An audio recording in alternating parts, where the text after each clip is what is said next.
अस्सलाम वालेकुम dear student, आज हम डिस्कस करेंगे डॉन न्यूज़पेपर का एडिटोरियल जिसका टाइटल है एक्सेप्शनल असेंबली।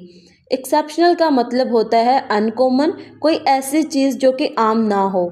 अब इसका मतलब पॉजिटिव भी हो सकता है और नेगेटिव भी हो सकता है, लेकिन यहाँ पर इसका मतलब है नेगेटिव सेंस में कि एक्सेप्शनल असेंबली, असेंबली से मुराद है नेशनल असेंबली, और एक्सेप्शनल मीन के एबनॉर्मल, स्ट्रेंज, अजीब, इनकॉन्सिस्टेंसी दिखाई गई है उसमें, अनयूजुअल। तो यहाँ पर एक्सेप्शनल नेगेटिव सेंस में अपना मीनिंग दे रहा है कि बहुत अजीबो गरीब असेंबली है, एबनॉर्मल है, बहुत उल्टे पुल्टे काम कर रही है। तो बहुत इंपॉर्टेंट एडिटोरियल है और इस डाटे को हम इस्तेमाल करेंगे अगर हमारे पास कोई टॉपिक आता है डेमोक्रेसी से रिलेटेड, इकॉनमी से रिलेटेड, कि हम किस तरह जो है ना वो अपनी पावर का गलत इस्तेमाल कर रहे हैं, किस तरह हम अपने रिसोर्सेज को वेस्ट कर रहे हैं। तो आप इन दोनों टॉपिक में अच्छी खासे हमारे पास फैक्ट्स हैं जिनको आप ऐड करके अपना आर्ग्यूमेंट जो है ना वो स्ट्रॉन्ग कर सकते हो। इसके अलावा मुझे उम्मीद है कि आप सब स्टूडेंट ने अपनी फैक्ट बुक बनाना स्टार्ट कर दी होगी। तो आज जो आपने पेज ओपन करना है उसके ऊपर आपने हेडिंग दे लेनी है डेमोक्रेसी या इकॉनमी। तो उसके नीचे आपने ये सारे वाले जो रेफरेंस है, जो हमने रिपोर्ट डिस्कस करनी है आज, आपने उसके नीचे जो है वो लिखना स्टार्ट कर देना है कि इस रिपोर्ट में ये सारी चीज़ें बताई गई हैं जो कि एंटी डेमोक्रेसी हैं, और इकॉनमी के हवाले से अगर बात करें तो वो हमारे रिसोर्सेज को वेस्ट कर रही हैं। और अब हम एडिटोरियल को स्टार्ट करते हैं और इसकी ओपनिंग लाइन्स हैं, what an exceptional legislature. Legislature कहते हैं लॉ मेकिंग बॉडी को, ऐसी बॉडी को जो कि कानून बनाती है। और एक्सेप्शनल यहाँ पे पॉजिटिव सेंस में इस्तेमाल हो रहा है, और यहाँ पर पॉजिटिव सेंस में इस्तेमाल करते हुए जो राइटर हैं वो क्रिटिसिज्म कर रहे हैं कि what an exceptional legislature we have for these extraordinary time, remarkable time, at least that is the impression का मतलब होता है feeling, sense, one gets का मतलब होता है कि किसी ने कोई चीज़ रिसीव की। from the 1 year performance report of the 16th National Assembly compiled का मतलब होता है कि मैनेज की गई, इकट्ठी की गई by the PILDET। यहाँ पे PILDET का मतलब है कि Pakistan institution of legislative development and transparency. यहाँ पे ये इसकी फुल फॉर्म है, ये एब्रीवेशन करके PILDET बन गया इसका। तो ये जो है ना, अभी इसने एक रिपोर्ट भेजी है पूरे 1 साल की परफॉर्मेंस की, जिससे हमें पता चलता है कि ये जो हमारी असेंबली है ना, इसने क्या परफॉर्म किया है। तो इसके बारे में राइटर ने स्टार्ट में ही जो ओपनिंग लाइंस थी ना वो इसी वजह से इस्तेमाल की थी, क्रिटिसिज्म किया था कि what an exceptional legislature.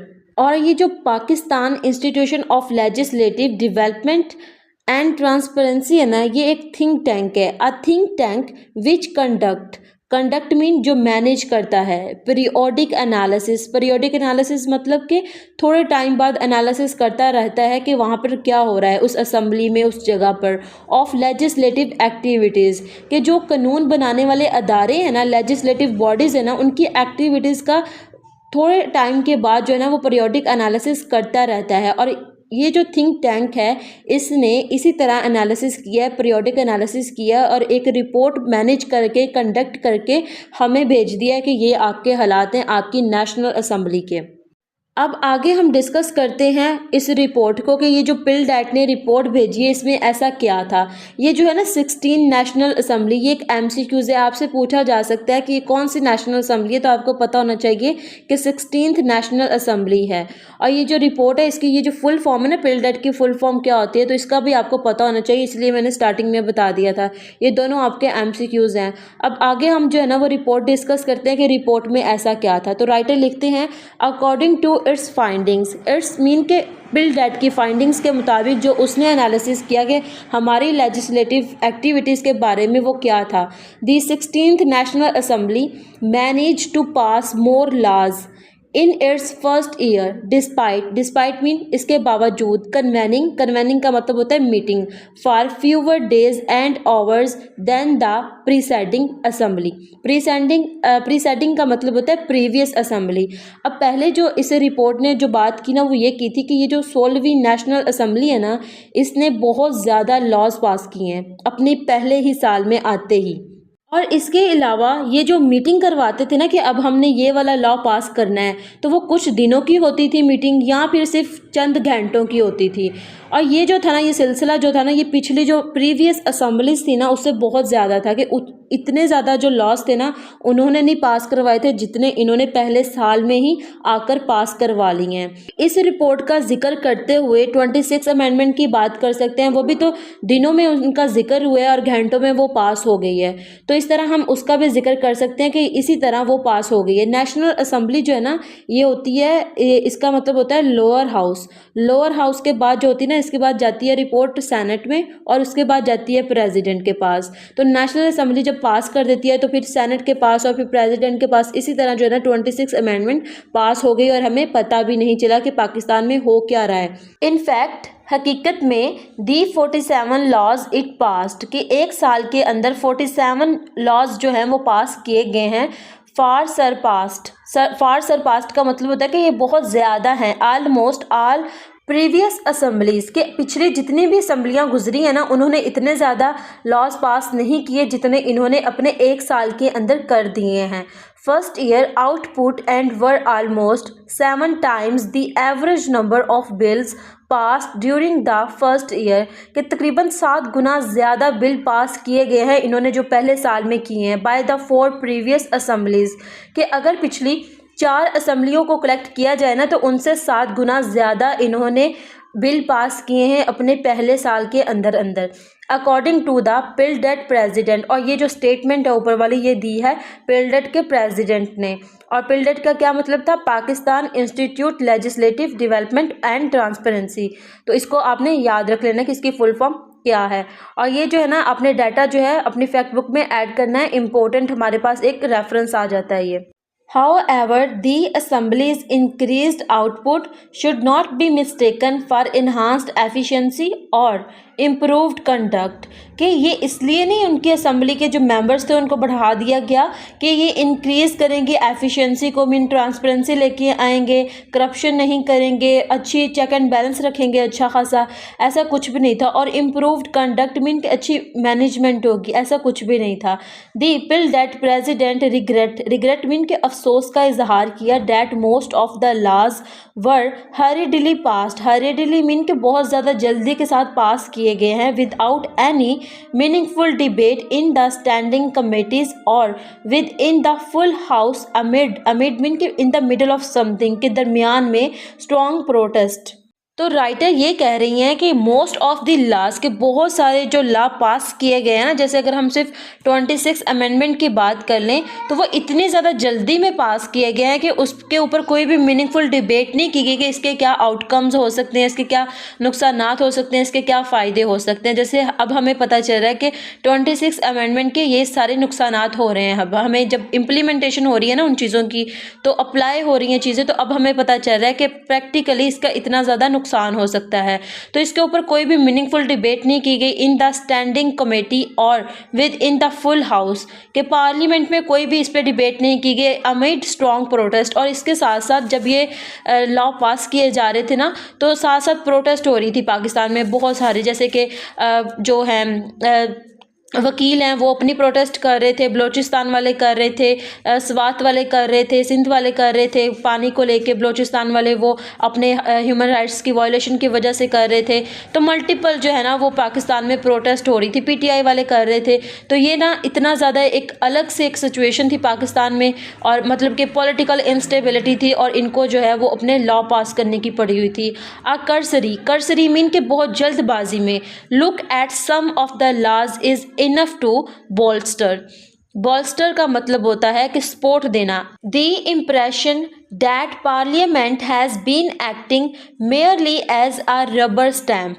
Rubber stamp का मतलब होता है कि कोई भी चीज़ जो है ना वो आपके सामने ला के रख दी जाए, आप उसको अप्रूव करते जाओ, साइन करते जाओ, बगैर किसी डिबेट के प्रॉपर कोई भी जो है ना प्रोसीजर नहीं हो रहा, बस आप जो हो ना वो उसको पास करते जा रहे हो। तो राइटर लिखती हैं कि ये जो है ना जल्दबाजी, ये जो है जिस तरह लॉ पास किए जा रहे हैं, तो ये एक इम्प्रेशन दे रही है, एक फीलिंग दे रही है कि जो पार्लियामेंट है ना उसका काम सिर्फ इतना रह गया है कि उसके सामने अगर आपने कोई भी चीज़ अपने मकसद के लिए इस्तेमाल करनी है तो उनके सामने जाके रख दें तो वो उसको अप्रूव कर देगी विदाउट प्रॉपर डिबेट। तो रबर स्टैम्प का मतलब ये होता है फॉर सेल्फ सर्विंग लॉज कि जिस तरह 26 अमेंडमेंट पास की गई, जिस तरह पीका अमेंडमेंट हुई, तो ये सारे जो लॉज है ना, आप इसकी एग्जांपल में ये रेफरेंस ऐड कर सकते हो कि पीका अमेंडमेंट जो है ना वो भी जो है वो अपने मकसद के लिए जो है वो पास की गई थी। तो जो पार्लियामेंट है ना वो एक रबर स्टैंप की तरह काम कर रहा है। 26 अमेंडमेंट का जिक्र करना है तो भी आप ये लाइन उठा कर लिख सकते हो। For example, the 16th national assembly enacted mean pass की थी 3 amendment to the election act of 2017। अब ये भी आपके पास एक एमसीक्यूज आ गया कि 16 नेशनल असेंबली ने जो पास की थी 3 अमेंडमेंट, वो किसके तहत की थी? तो आपको पता होना चाहिए कि इलेक्शंस एक्ट ऑफ 2017 के तहत की थी। Of which at least 2 are publicly perceived का मतलब होता है कि रिकॉग्नाइज करवाई गई थी, लोगों को इस अमेंडमेंट का पता था। To have been aimed at, firstly, अब ये जो अमेंडमेंट हुई है ना इसके बारे में हमने जिक्र करना है कि फर्स्टली डिनाइंग मीन इनकार करना opposition candidate a fair chance at challenging their defeat mean कि अपनी हार को इन द जनरल इलेक्शन, के अगर कोई इंसान इलेक्शन में हार जाता है तो जो ओपोजिशन कैंडिडेट है ना वो इस चीज़ का क्लेम कर सकते थे कि हमारे जो ये जो इलेक्शन हुए ना ये फेयर इलेक्शंस नहीं हुए हैं, इसमें धांधली हुई है। तो ये वाला जो था ना अब क्या हुआ कि डिनाइंग कर दिया गया, इसमें भी अमेंडमेंट कर दी गई। And secondly to prevent mean के बचाने के लिए रिजर्व्ड सीट। अब देखिए कोई भी जो असेंबली होती है ना उसमें कुछ रिजर्व्ड सीट होती हैं, जैसे ख़वातीन की होती हैं 60 सीट, मिनॉरिटीज़ की होती हैं 10 सीटें। तो इसी तरह जो होती है ना वो ओपोजिशन पार्टी की भी सीटें होती हैं उनके वोट के मुताबिक। Seats from being given to the main opposition party, तो इसमें भी अमेंडमेंट कर दी गई। अदर अकम्पलिशमेंट कहते हैं अचीवमेंट को। इंक्लूडेड अमेंडमेंट टू पीका एक्ट 2025, इस पे हमने काफ़ी ज़्यादा ओपिनियन डिस्कस किए हैं फ्रीडम ऑफ स्पीच को लेके। विच द मीडिया फ्रेटर्निटी कहते हैं कि ऐसी एक ऑर्गेनाइजेशन जिससे बहुत सारे जो लोग हैं ना वो सेम प्रोफेशन से ताल्लुक़ रखते हो। जैसे अगर हम मीडिया फ्रेटर्निटी की बात करें तो इसमें जर्नलिस्ट आ जाते हैं, एंकर्स आ जाते हैं, राइटर्स आ जाते हैं, तो ये सारे जो हैं। इसके अलावा lawyers and civil society are still protesting, कि ये जो जब अमेंडमेंट हुई ना 2025 में पीका अमेंडमेंट हुई, तो इसकी वजह से जितने भी मीडिया से जर्नलिस्ट थे, राइटर्स थे, लॉयर्स थे, सिविल सोसाइटी से ताल्लुक़ रखने वाले लोग थे ना वो इसके खिलाफ प्रोटेस्ट कर रहे थे कि ये जो है ना हमसे हमारा राइट छीन रही है। तो आप ये वाला रेफरेंस भी ऐड कर सकते हो एंटी डेमोक्रेसी में, क्योंकि डेमोक्रेसी में हर इंसान के ओपिनियन का जो होता है ना वो एक इम्पोर्टेंस होती है उसकी। As well as the decidedly anti democratic peaceful assembly and public order act, ये दोनों एक्ट भी पास किए गए। विच हैज़ रेंडर्ड मीन के प्रोवाइड करते हैं all public meetings and political rallies, जो रैलीज निकाली जाती हैं इस तरह politically in Islamabad subject to the local administrations whims and wishes, कि अब अगर किसी ने कोई भी प्रोटेस्ट करनी है ना तो वो क्या करेगा कि जो लोकल एडमिनिस्ट्रेशन है ना उससे परमिशन लेगा। जिस तरह पहले जैसे रैलीज वैसे निकाल दी जाती थी इस्लामाबाद की तरफ, तो वो सारे रास्ते जो थे वो ब्लॉक हो जाते थे। अब ये भी तो एक फ्रीडम ही है, freedom of gathering, freedom of meeting, freedom of protest, कि आप जो हो अपने राइट्स के खिलाफ जो हो वो आवाज़ उठाओ कि ये हमारे राइट्स की वायलेशन हो रही है। तो अब इसको भी ओवरकम करने के लिए, क्योंकि अमेंडमेंट जो थी पीका अमेंडमेंट जब की गई तो इसके बाद जो इतने भी लोग जिनको इसकी वजह से नुकसान हो रहा था, जैसे जर्नलिस्ट थे, मीडिया से ताल्लुक़ रखने वाले लोग थे, राइटर्स थे, तो इन्होंने इसके खिलाफ प्रोटेस्ट करना स्टार्ट कर दिया। तो उसके बाद एक और अमेंडमेंट कर दी गई जो थी anti democratic peaceful assembly and public order act, जिसमें आपको परमिशन लेना पड़ेगी लोकल एडमिनिस्ट्रेशन से कि आपको वो इजाज़त दे कि आप आज जो हो वो रैली निकाल सकते हो, प्रोटेस्ट कर सकते हो, पब्लिक मीटिंग कर सकते हो। Then of course there is the 26th amendment through which the judiciary has been brought to heel एक इडियम है जिसका मतलब होता है कि आप किसी चीज़ को मजबूर कर दो अपनी बात मानने के लिए। तो जब 26 अमेंडमेंट हुई तो इसमें जो जुडिशरी थी उसकी इंडिपेंडेंसी छीन ली गई और ये अब डिपेंड हो गई है। तो अब इसमें जो पॉलिटिशियंस हैं वो इन्वॉल्व हो सकते हैं, इंटरफेरेंस कर सकते हैं। तो ब्रॉड टू हील एक इम्पॉर्टेंट इडियम है, आपने इसको याद रख लेना है कि अगर हमने इसका इस्तेमाल करना है तो हमने किस तरह इस्तेमाल करना है। And the members of parliament act which has increased parliamentarians salary from 188,000 to Rs 519,000 per month, इतनी ज़्यादा जो इनकी सैलरी है ना वो बढ़ा दी गई। कहाँ जो है वो 188,000 और कहाँ जो है वो 519,000 है। तो ये इतनी ज़्यादा इनकी सैलरीज भी बढ़ा दी। डिस्पाइट ऑल दिस, कि इन सब चीज़ों के बावजूद landmark achievement, the government is still not done improving its own lot at the countries expense. On the eve of the assemblies first anniversary, on the evening मतलब कि शाम के वक्त असम्बली की जो पहली एनिवर्सरी थी ना उस दिन की बात हो रही है। It more than doubled the size of the federal cabinet, के इन्होंने फेडरल कैबिनेट की जो तादाद थी वहाँ पे जितने मिनिस्टर थे ना उनकी तादाद को डबल कर दिया। अगर पहले जो मिनिस्टर थे वो 21 थे ना तो अब उसमें 24 और ऐड कर दिए।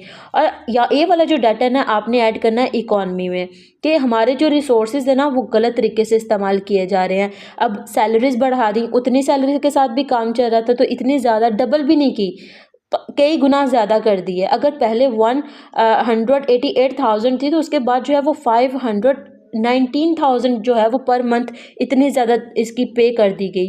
तो आप ये वाला रेफरेंस ऐड करोगे कि रिसोर्सेज गलत जगह पे इस्तेमाल हो रहे हैं, सादगी को नहीं अपना रहे ये लोग। अब ये जो मिनिस्टर्स हैं इनकी जो मिनिस्टर्स की साइज़ जो है वो डबल कर दिया इन्होंने, double the size of the federal cabinet.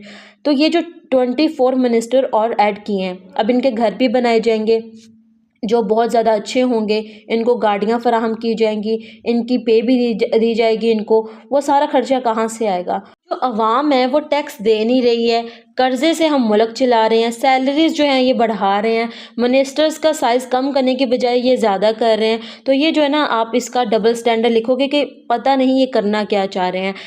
As to why this was necessary there is no polite answer, कि अब ये जो इन्होंने साइज़ डबल कर दिया है, as to why this was necessary, कि ये क्यों ज़रूरी था, there is no polite answer considering that the prime minister managed to achieve so much in his first year with just 21 ministers, के अगर जो है हमारे प्राइम मिनिस्टर इन्होंने पहले अपने साल में इतना कुछ अचीव कर लिया, इतने ज़्यादा अमेंडमेंट्स कर ली हैं, इतना कुछ हो गया है, हर चीज़ सही चल रही है, तो इनको बढ़ाने का क्या मकसद है? तो ये चीज़ ना हमें समझ नहीं आ रही।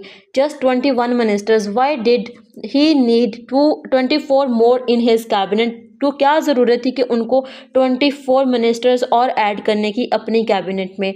दी state must now find the resources to pay for their salaries, अब ये जो स्टेट है इन्होंने इनको पे करना है, सैलरीज देनी है इनको गाड़ियाँ फ्राहम करनी है। तो अब जो स्टेट है ना वो देखेगी रिसोर्सेज की तरफ। तो पाकिस्तान में रिसोर्सेज क्या है? रेमिटेंस है, कर्जा है, और लोगों की ये जो मिडिल क्लास है इनका टैक्स, दिया हुआ टैक्स है बस। तो ये हमारे पास रिसोर्सेज हैं, इनको बढ़ा देंगे और इनको सैलरीज दे देंगे। पर्क्स का मतलब होता है कि इंटरेस्ट एंड प्रिविलेजेस का मतलब भी यही होता है कि जो आपको फ़ायदा फ्राहम करे। डिस्पाइट द डायर स्टेट कहते हैं कि बहुत ज़्यादा बदतरीन state of the country's finance, it is quite disappointing that both the government and the assembly remained completely unbothered mean के बगैर परेशान हुए by a public perception in their first year, their disdain damage का मतलब होता है कि बहुत ज़्यादा शदीद किस्म का नुकसान, the image of parliament and reduce its standing in the eyes of the people। अब इस एडिटोरियल में हमने इतनी ज़्यादा अमेंडमेंट का जिक्र किया है। पहली वाली जो हमने पढ़ी थी वो ये थी कि रिज़र्व्ड सीट थी ना जो, उसमें अमेंडमेंट कर दी गई। दूसरा हमने पढ़ा कि पहले ये जो ओपोजिशन पार्टी होती थी वो क्लेम कर सकता था कैंडिडेट कि हमारे साथ जो है ना वो धांधली की गई है, फ्री एंड फेयर इलेक्शंस नहीं हुए हैं, उसमें अमेंडमेंट कर दी गई। इसके अलावा हमने एक और अमेंडमेंट पढ़ी, पीका अमेंडमेंट 2025, तो आप उसका जिक्र कर सकते हो कि फ्रीडम ऑफ स्पीच का राइट जो है वो अब हमारे पास नहीं है। Freedom of gathering, freedom of meeting, protest, ये सारे जो है ना ये डेमोक्रेसी में होते हैं। तो आप इसका रेफरेंस ऐड कर सकते हो कि अगर अब किसी के राइट्स की वायलेशन हो रही है तो उसको प्रोटेस्ट करना है तो उसके लिए भी उसको परमिशन लेना पड़ेगी लोकल एडमिनिस्ट्रेशन से। तो ये सारी चीज़ें डेमोक्रेसी में नहीं होती। ये आप लिख सकोगे कि पाकिस्तान जो है ना वो इतने रैंक अगर नीचे आया ना, डेमोक्रेसी से निकाल दिया गया है, तो इन अमेंडमेंट्स की वजह से निकाला गया है कि हमारे जो हालात है ना वो खुद ही कंट्रोल करने वाले हैं अपनी पब्लिक को। लेकिन डेमोक्रेसी में इस तरह का नहीं होता। उसमें अगर आप ये सारी अमेंडमेंट्स का भी जिक्र कर दोगे ना तो आपको अच्छे खासे नंबर मिल जाएंगे। ये अच्छा खासा इस एडिटोरियल में आपको रेफरेंस मिलते हैं, आर्ग्यूमेंट्स मिलते हैं। तो आपने ये सारे जो है ना अपनी फैक्ट बुक में लाजमी नोट करने हैं। मैं आपको बार बार कह रही हूँ कि अपनी फैक्ट बुक बनाना स्टार्ट कर दें। मैंने आपको एक वीडियो में बनाना सिखाया भी था कि किस तरह आपने स्टार्ट करनी है। और इसके अलावा जब भी हम कोई एडिटोरियल पढ़ते हैं या ओपिनियन डिस्कस करते हैं तो मैं आपको बताती हूँ कि इस रेफरेंस को आपने इस पेज पे ऐड करना है, इसका टॉपिक ये बनेगा। तो इसी तरह ना ये जो 26 अमेंडमेंट है इसका जिक्र भी मैं भूल गई करना। तो ये वाला जो है ना ये भी हम डेमोक्रेसी में लिखेंगे, जुडिशरी इंडिपेंडेंस में लिखेंगे कि ये अब डिपेंड हो गई है पॉलिटिशियंस पे। तो ये भी डेमोक्रेसी कंट्रीज़ में नहीं होता। और जिस तरह इनकी तादाद बढ़ा दी गई मिनिस्टर्स की, उनकी पे जो थी वो सैलरीज थी उनको उनमें इजाफा किया गया। तो ये भी हम इकॉनमी में लिख देंगे कि इकॉनमी में हमारा इकॉनमी क्राइसिस चल रहा है, हमारे पास इतने पैसे नहीं हैं, हम कर्ज़े पे मुल्क चला रहे हैं और यहाँ पर इनकी सैलरीज बढ़ाई जा रही हैं, मिनिस्टर्स की तादाद बढ़ाई जा रही है, तो रिसोर्सेज का गलत इस्तेमाल हो रहा है। तो ये सारा जो ना वो ये बहुत इंपॉर्टेंट एडिटोरियल था। अगर तो आपने पूरा सुना है तो आपने अपने साथ बहुत अच्छा किया है और आपको काफ़ी ज़्यादा रेफरेंस मिल गए हैं। अब अच्छे बच्चे बन के आपने जो है ना वो अपनी फैक्ट बुक में ये सारा डाटा ऐड कर लेना है। अब यहाँ पर हम अपना एडिटोरियल एंड करते हैं। कल मिलते हैं एक नए ओपिनियन के साथ। अल्लाह हाफिज़।